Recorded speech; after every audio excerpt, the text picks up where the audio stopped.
Welcome to Melbourne's Secrets of the City. This is the most exhilarating way to view this wonderful town. We are front row centre.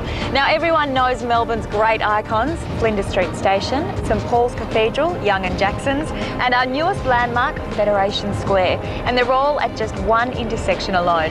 But tonight we'll take you behind the scenes, through all the wonderful nooks and crannies of marvellous Melbourne. And we'll discover the many precincts of the city with food from tapas to tiramisu, leisure and pleasure from bust and moves in the skate park to Broadway's best in Spring Street, and treats for the kids from the Children's Museum to Burrung Ma. But first, Dermot's just a stone's throw away with a few secrets from Melbourne's magnificent arcades and laneways. Well, you wouldn't want to start throwing stones in here, Lavinia. The Cathedral Arcade is directly opposite St Paul's, and the magnificent stained glass 1920s ceiling isn't the only treasure in the Nicholas building. The real treasures here are Joan and Joyce, who together have been driving these lifts for over 30 years. And this is Joyce. Hi, Joyce. How are you going? Good, thank you. No, not bad at all. That's good. Joyce, this is amazing. This is actually your office, and there's a lot of memories on the wall. Oh, yeah. This is my office. And all these people have sent postcards. Well, I would imagine you know everybody in the building, who's in and who's out. I want to see everything. Really? You'll be here all day. This building is home to all sorts of creative artists, designers and milliners like Serena Lindemann, shoemakers like Brendan Dwyer, and wonderful specialist shops like Button Mania. It has great atmosphere. There's even a private detective. All right. How good's this place?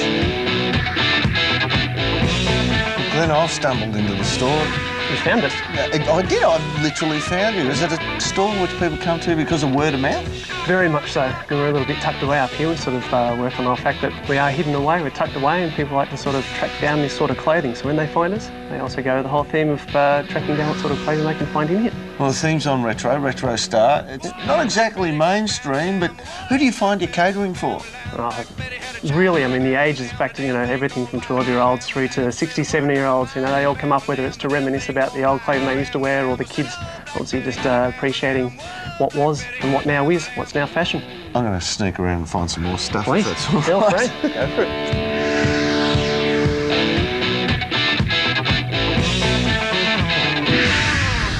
The Campbell Arcade leads under Flinders Street from the station into the heart of town. You've heard of underground art? Well, this is it. The Platform Artists Group provides free exhibitions that are always changing and challenging. But there's another artist down here, one with a hidden talent, Michelle the Barber. Hello. Hello, nice to meet you, says. How are you? Do you prefer haircut?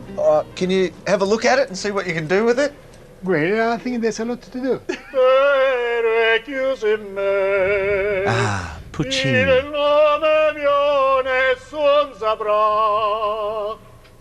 Very good. Melbourne's small arcades and laneways are filled with secret charms. You emerge from Campbell Arcade into De Grave Street, and you're in a bustling community with all the charm of Italy or Spain. The pavements are alive with cosmopolitan cafes, and if you look up, you'll see the glorious Mallorca building. It was designed by the same bloke who created the Cathedral Arcade, Harry Norris. Inspired by a trip overseas, he gave the city a Moorish touch. There's a real balance here between the rush of the city and the coziness of the tiny restaurants and boutiques. It's a great place to wander, and you'll find little signs of life everywhere. Following your nose, before you know it, you've crossed a grand part of Collins Street, stepping back in time to a more gracious age. This is Melbourne's most opulent arcade, inspired by the arcades of Melbourne's equally stylish sister city, Milan. Even the floor is classified by the National Trust. The Royal is Australia's oldest retail arcade. Built in 1869 and lovingly restored, it's traditional with a twist. Early last century, the Dolls Hospital was here. Kids rushed in with broken toys. But now the dolls are Russian. out the door. And time doesn't stand still here. Ancient Gog and Magog still stand at the ready to strike the hours. Well, we visited just a few of the many arcades and laneways of Melbourne, and if you're like me and you started very early in the morning, it'd take you all the way till lunchtime to emerge on Bourke Street. But I think I might just call it a day here at my favourite.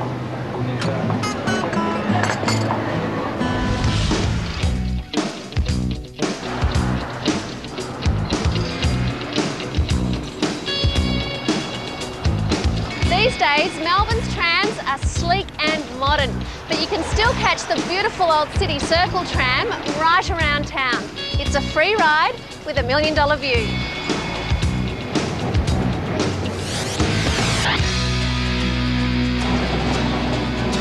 We love our trams so much in Melbourne, you can even catch a boat that thinks it's a tram. Husband and wife team, Anthony and Lisa Purcell, built the tram boat from scratch. Take a ride from Victoria Harbour and you'll get a new perspective on the city. Another great way to see the town is by taking an hour-long Melbourne on the Move tour in air-conditioned luxury. But even here, the city reveals its absolute obsession with trams. After a day of the tram boat, the tram bus and even trams that are trams, it's a relief and a pleasure to sit down to a 5-star dinner at one of Melbourne's finest restaurants. The Colonial Tramcar Restaurant, of course. Bon appetit.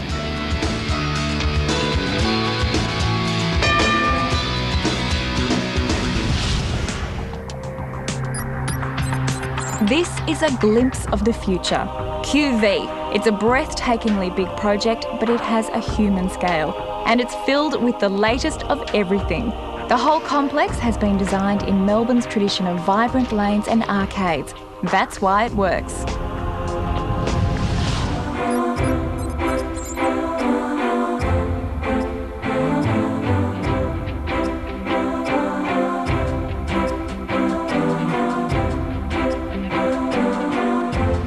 Welcome back. Melbourne is Australia's fashion capital and a lot of it has to do with Le Louvre. Dame Nellie Melba was a customer, Dame Merlin Meyer, even Dame Edna Everidge.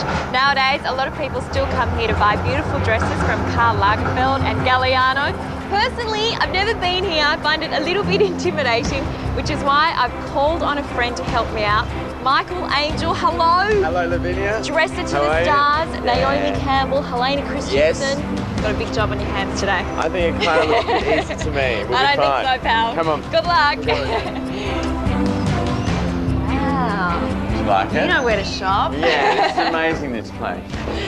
Hi, Michael. Hi, Georgina. Georgina. Nice How to are see you, you darling? both. Well, absolutely. Thanks for having us. And you got to come and try some beautiful clothes on. Yes. You are. What is this? That is a tippet. And a What tippet is a goes with a tippet? beautiful dress that I've got in the back for you. to try Really? on right now. Let's find a little dress Let's for go. the tippet. You can see the history in this place, but the stock is right up to the minute. Ooh, oh, wow. It's amazing. Isn't it? This is Carlos Mille. He's a South American, very hot, Michael, from Sao Paulo. He's going to be our hot new person. Then we've got the magic tippet. Tippet is made out of ostrich's feathers. You are very, very hot. You'll hear a lot about this Carlos Mille. He's going to be on the scene for a lot longer, and you look absolutely beautiful in that. I am having way too much fun here. Wow. Wow. It's amazing. That is absolutely so hot. And are you comfortable in this dress? Very comfortable. I think it's very sexy. It's a Stella McCartney dress. Beautiful detail down the back, Gina. Gorgeous. It's a chandelier dress. Yeah. And what's that colour? I suppose it's dark green, forest green. And what do you think of this? Very good. That makes everybody look so sexy and so mysterious. It's so alternative to a hat. It's great to have use the visor. Let's go cash. I'm loving this. That's great. I'm a really conservative dresser, but this is so modern and funky, but not too out there. And I like the buttons at the back. And cropped jeans, they're pretty much the hottest thing you can get, aren't they? Absolutely. At the minute, yes. It may Long sound like jeans I are actually know gone. what I'm talking about. It's easy to dress well, though, when I've got a stylist and Georgina, who knows everything about fashion, dressing me. Now we know So did you what have is some fun in exceptionally it? fashionable. Yeah, did you have some fun? I did, that was Excellent. great. Yeah. So what's big for this winter? Big for this winter, Lavinia, is a return of colour. We predominantly love wearing a lot of black in Melbourne, as you know, but it's also about throwing a bit of splash of colour in there as well. I love a tuxedo. It's a really good look, nice clean lines. Yeah. That's your lingo, clean lines. Clean line. So Lavinia, I've got a coat for you to wear because it's winter and you need a coat. I can be warm. And I've got the shortest skirt possible for you because I can be cold. we need to see your legs. Are you sure you want to see them? I don't think you want to see them. Out of all these fabulous fashions, the skirt Michael's given me is just not me. But he is the stylist to the supermodels. He's the expert. I have to give it a go. Wow.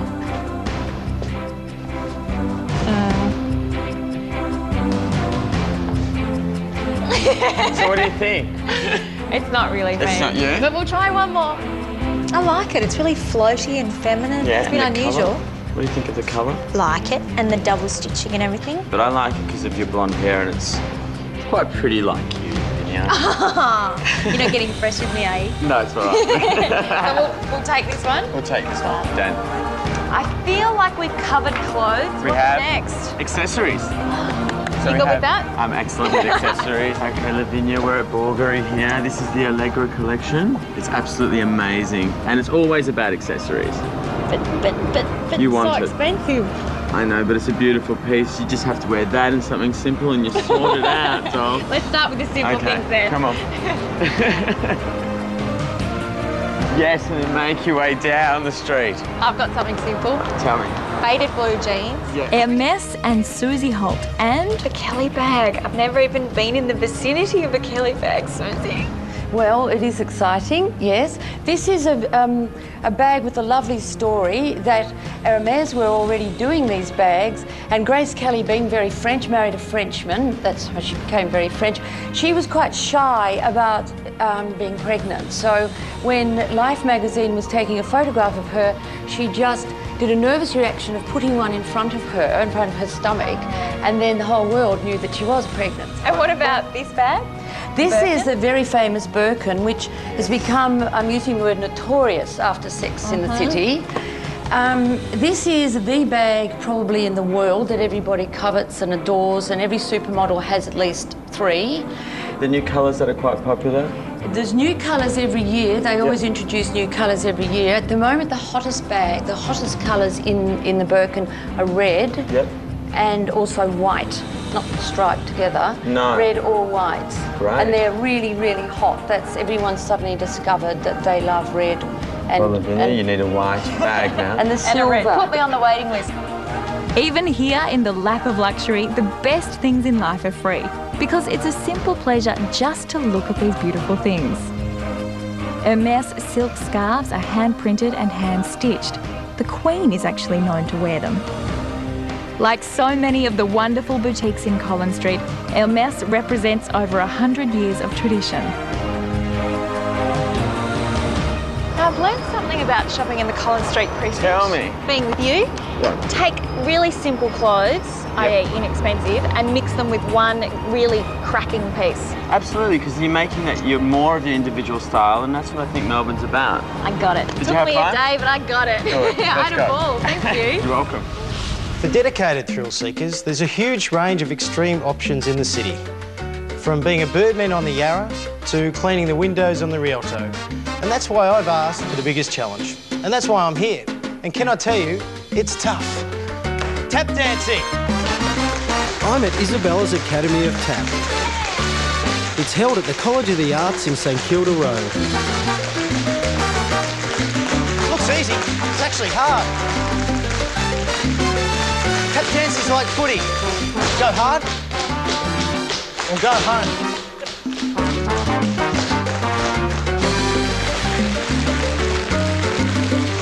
Isabella knows talent when she sees it. Okay, tap dancing, a great activity. But having conquered one field, let's look at another. Now, being artistic like myself, this is the go. Pottery classes at the Carlton Arts Centre. Easy, of course. Now, they provide you with the right gear to wear, but that's mainly for the messy beginners. For me, I just wear them so I don't show anyone up. There's classes for all skill levels here and terrific instructors to give you a bit of a hand, even if you're a natural like I am. Think I've got the hang of it now. It's hard to believe I made one of these beautiful objects. Oh, well, Mum will love it. This is Riverslide Skate Park in Melbourne's Yarra Precinct. Let's bust some moves. Here's my deck, sick as. Now all you perps out there, you better run for cover, because I'm going to be doing heel flips, kick flips, hard flips, laser flips, illusion flips, and I'll even make you an egg flip. Yo, respect! Sick, man! Gnarly! Oil change! You'd never know that was my first time on a skateboard. And nothing broken. Good, eh? One of Melbourne's most loved icons is getting a $95 million makeover. And here is a secret sneak peek at GPO Melbourne, due to reopen later this year as a glamorous fashion destination. The bright colours of the 19th century are back for the first time in 100 years. You are going to love it.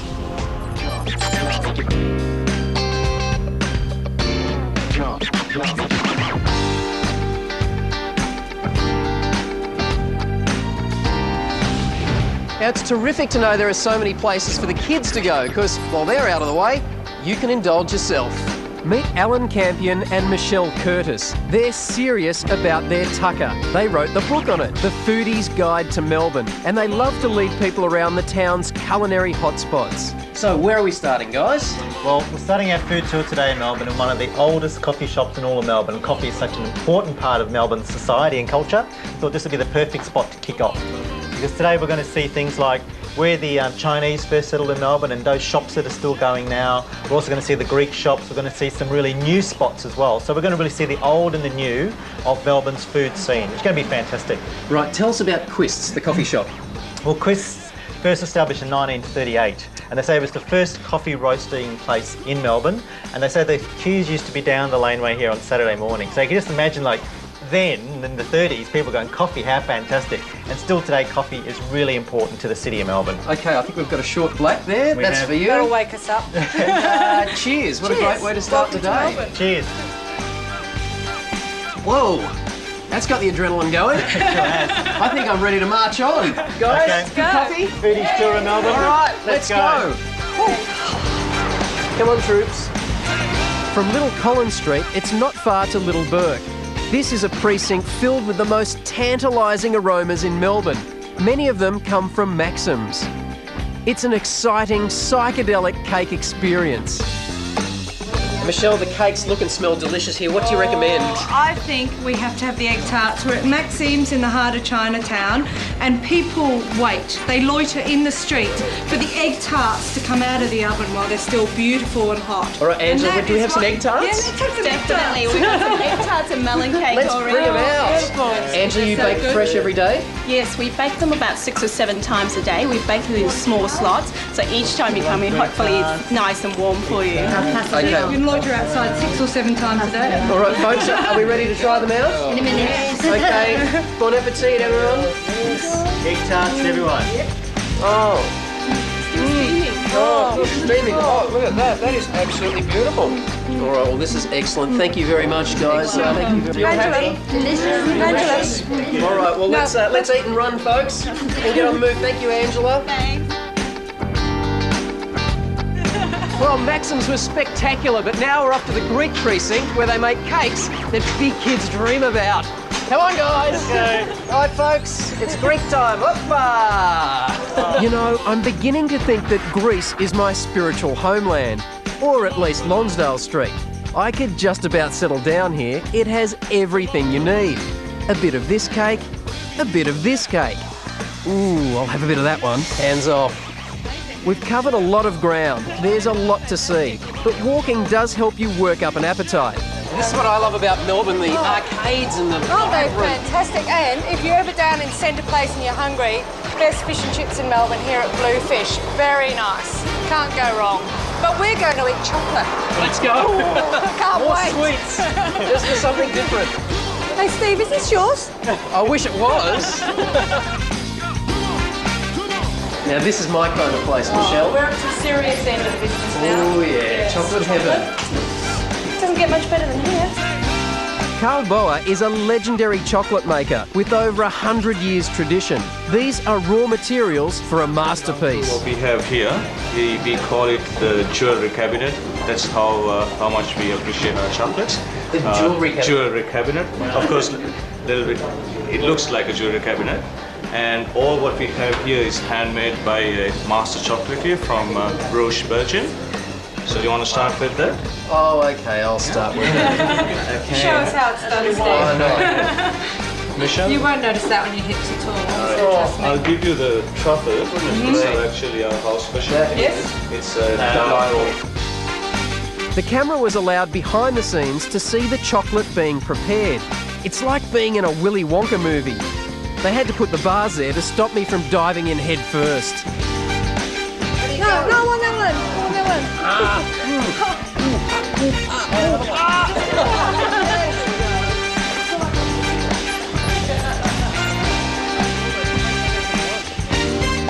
Now finally, something savoury. We're at Movida Spanish Tapas Bar. Alan, Michelle, what do you recommend? Oh, it's got to be the black pudding.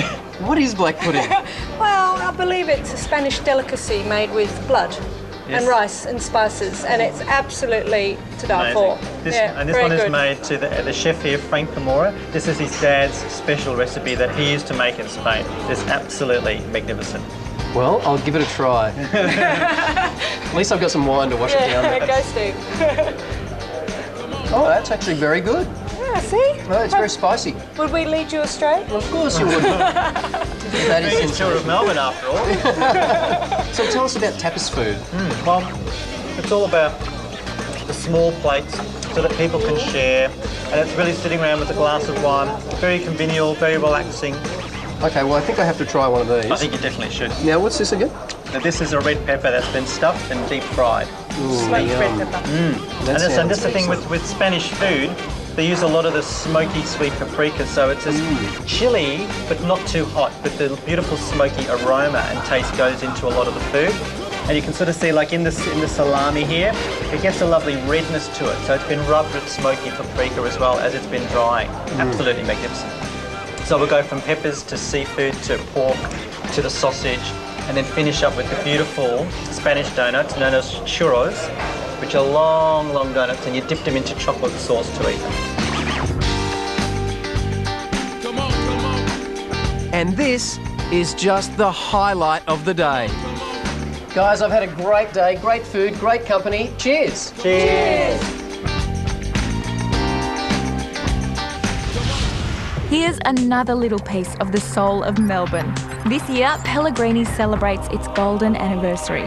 That's 50 years since it pioneered espresso culture on Burke Hill.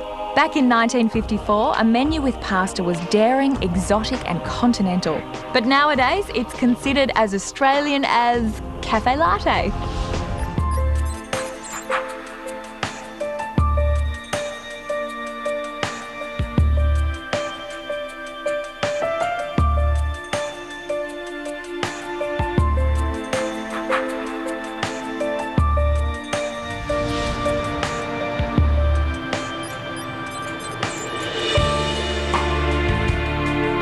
Many people think great art is just for the rich and the powerful, but they couldn't be more wrong. Melbourne is filled with great art, and you don't have to be wealthy to take it all in. In fact, it won't cost you a cent. You might already know it's free to get into the National Gallery at Federation Square and St Kilda Road, but did you know there are also wonderful places like this, the Flinders Lane Gallery, with endlessly changing exhibitions. This gallery is in an historical bank building, which means it must have a vault for all the treasures. Claire, you're in charge here. Can you show us the vault and the treasures? I can. Well, what have we got in here?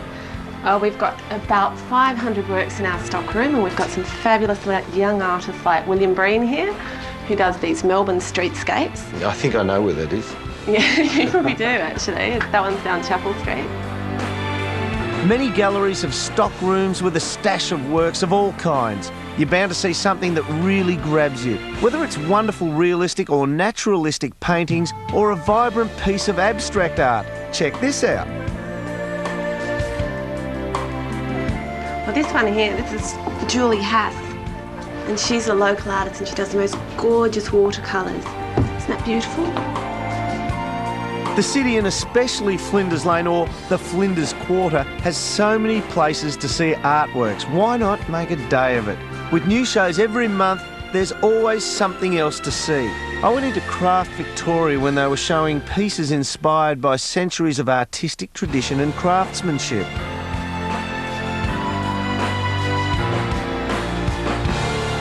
The artists were Ruth Hutchinson, Paula Wong and Sophie Knesick, and I was lucky enough to run into one of them. Sophie, tell me a little bit about the art exhibition and how it came to be. The exhibition is the direct result of 3 individual residencies the artists had in Japan. 2 were based in Tokyo, and I was based in a forest village called Kamiyama on the island of Shikoku. They're called the Water Garden series, and I've attempted to create a sense of a watery sort of landscape. They're all made out of paper. Yep. The title of the exhibition, Washi, is a reference to Japanese handmade paper, which is washi. And the technique is, I noticed a lot of the washi paper, it's unbroken, it's not as if it's been joined up, you actually have to cut it out of whole pieces. That's right, yes, it's all intricately cut. You never know what'll pop up in the art scene. Some of the larger spaces in Flinders Lane are at Span Galleries, which always has at least 2 exhibitions going at any one time. Here in their Arc 1 gallery, we saw the works of important Sydney artist Janet Lawrence, whose creativity is seen in major collections around the world. Janet calls these pieces verdant works. They give us a window to look at nature in a different way. And that's what's exciting about these places. They challenge you to see everything afresh, to think differently. They're great spaces for reflection. You'll always find food for thought at Melbourne's galleries. Go and have a look, they'll spin you out. Now, we can only show you just how good Melbourne is for kids if we bring a few along. And we've got Clem, Belinda, Lucy, Jemima and Ned, and we're here at the Children's Museum in Carlton. Come on, let's go. There are fascinating displays from dinosaurs to bugs alive. The museum is literally crawling with things to see. And your children will really get into it. The whole museum is a hands-on experience. Clementine, let's see how many wombats tall you are. Back against it. These days, learning's an adventure. In behind Federation Square is the city's first new park in 100 years, Birrarung Ma. It's also the home of Art Play, where we're about to have some more fun. Come on, kids, let's go. Quick, quick, come on, Eddie. Art Play has workshops where children, wait for me, and families get creative with professional artists, composers, animators, or a master calligrapher, like Hisako Hisakazuko from Osaka, who was here on Japanese Children's Day. Now this is character building. The Melbourne Aquarium is another hands-on place where the kids can get involved and have a great time. While we're spellbound by the rich variety of marine life, the staff tell us what to watch out for. It's fascinating. You get a real feel for the sea. We're exhausted and we're happy, and we've barely scratched the surface of the many activities for kids in the city. And what do you think, kids? We had a good day? The Windsor proudly claims to be the only grand hotel of 1880s Australia to survive intact today. But Melbourne is a place where tradition comes alive. An afternoon tea in the restaurant at 111 Spring Street is just another part of a tradition that's remained unbroken since 1883. It's just the place to dine before seeing a hit show at the Princess Theatre. And my dinner partner tonight is the star of the show, Reg Livermore. Congratulations on the success of the producers. Oh, it's amazing. It is incredible, and it's fabulous to be part of something that is successful like that, because especially the climate, you know, for theatrical events these days has been a bit iffy. Touch wood. Yeah, touch wood. I think we're out of the dark waters. You know, the show really has lived up to its hype, and that's fantastic. You know. How do you do it every night? What do you do at 7:50 in the evening to get yourself into that role? Well, don't do very much. Well, I don't want to waste what precious energy I have, you see, so I don't know, just until the moment I go on, I'm just there, really. Bialystok will never drop. Bialystok will never stop.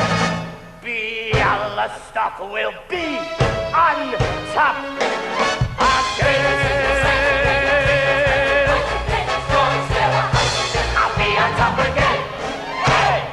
Well, you know, when I came to Melbourne initially in the early 60s, particularly this area, you know, this part of Burke Street and Exhibition Street, was very important to me, because this was the theatre district, Her Majesty's and the Comedy and the Princess around the corner, and that's where it all happened. There was no state theatre, none of that existed, so everything happened here, you know, all the musicals and the plays. This is where you grew up. Well, it is. I did grow up here. I really did grow up in Melbourne. And then later, when I was, you know, I'd moved along through my career and I'd had the success of my one-man shows, I used to come to this restaurant very often in the late 70s, probably once a week. And, because I love it here, I love it. And even now, I sort of frequent the grill downstairs at least once a week. But, you know, this is Melbourne. The Florentino is Melbourne. And this too is Melbourne, a sumptuous, extravagant fantasy of a theatre built in 1886. Splendidly restored to house hit musicals, and there's a buzz in the air of this magic place. Program.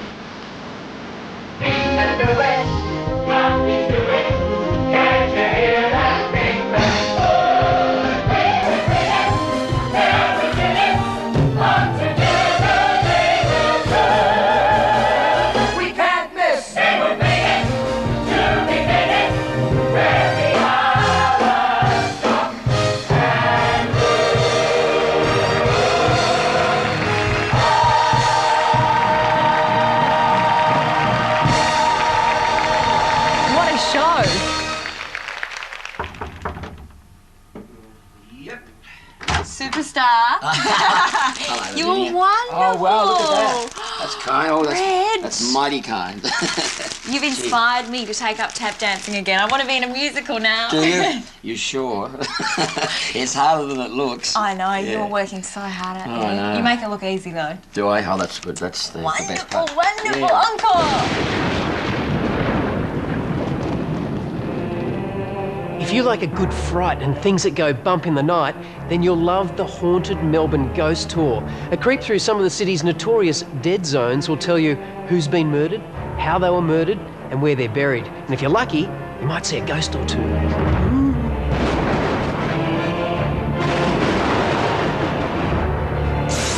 Even in the warm, well-lit haunted bookshop up in McKillop Street, there's plenty to make the most sceptical person feel uneasy. From the thousands of books on bizarre and unsettling topics to the skeleton staff. And then there's the unearthly owner of the place, our tour leader, Drew Sinton. And welcome to the Haunted Bookshop. Drew, this is freaking me out already. What can we see tonight on the Haunted Ghost Tour? Well, I've been told it's a world-class ghost tour. Not my words, I just present the tour. But you never know. Trepidation and excitement, we assemble outside. We have had ghost sightings on this tour. In fact, tonight I'll be taking you to one place where we had 6 skeptical journalists see their very first ghost. All alone, with just 40 other people, I take the darkened alleyways as Drew tells tales that chill the blood. We will be following a death walk tonight. Over 130 years old, the Mitre Tavern is the second oldest pub in Melbourne. Are there ghosts in here?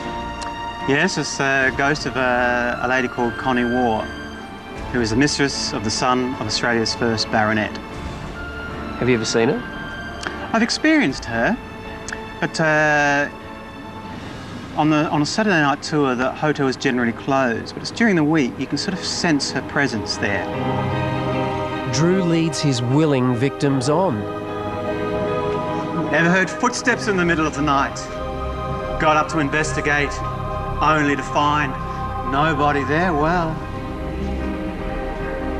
the believers might call this clairaudience.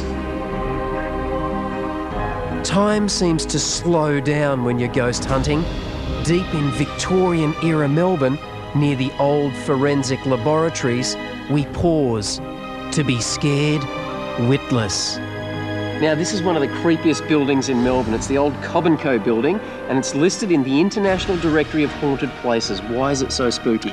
We've had a lot of people have strange experiences here on the tour, and some people who've returned as well. We've had paranormal groups research this place. People bring photographs in, but people just report all sorts of odd things going on in here. What happened in this building? Well, there's an axe murder. It happened in the 50s here, but even though people sort of sense the presence of one of those characters, more recently I've noticed that people started experiencing the presence of a female as well. So he's got a girlfriend, I think. You're going to test the group by sending them through the building? Yes, I'm going to be sending them down one by one, starting with you. Oh, great. You're our first canary down the mine shaft. What do I have to do? Drew tells me what to do. Right, follow me. This could be a bit spooky. Apparently that's where the axe murder happened up there. Ooh. Oh, this is a bit creepy. Freak out the rest of the people inside. This side of town was the site of a massive graveyard right here. And that may be why the atmosphere changes when it's empty at night.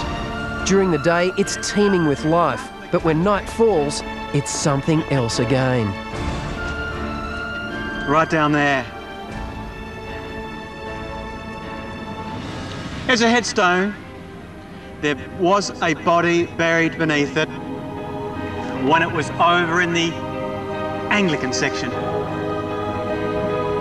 Drew makes our gruesome history come alive, a little bit too alive. The tour finishes here at the Queen Victoria Markets.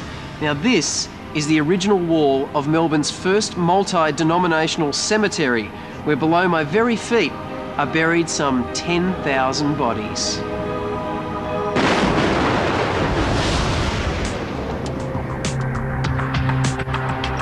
Lygon Street is Melbourne's Little Italy. The sights, sounds and aromas are dazzling. From Australia's first pizza restaurants to some of the city's finest dining, you'll find La Dolce Vita.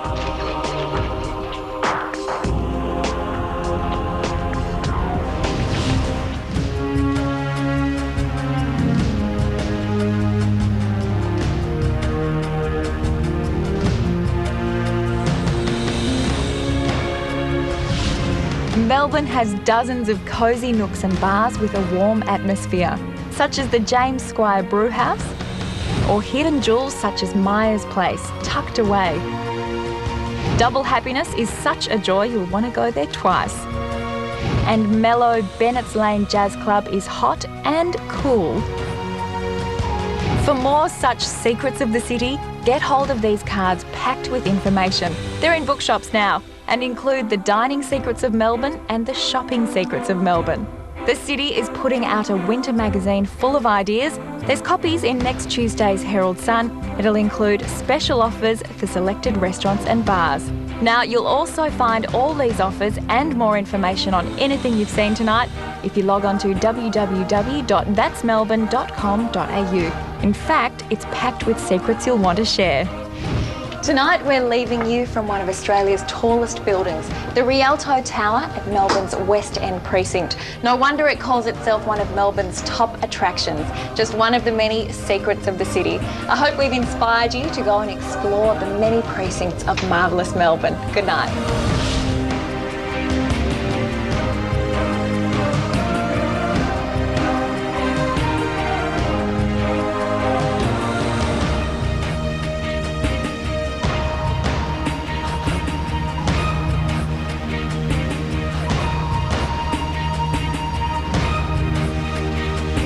Windows in this building.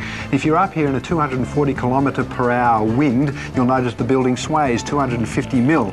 And don't drop your coin because it'll take 7 seconds to hit the ground and probably slice through a pedestrian on the way. But besides all that, it's a great spot from which to view the city of Melbourne.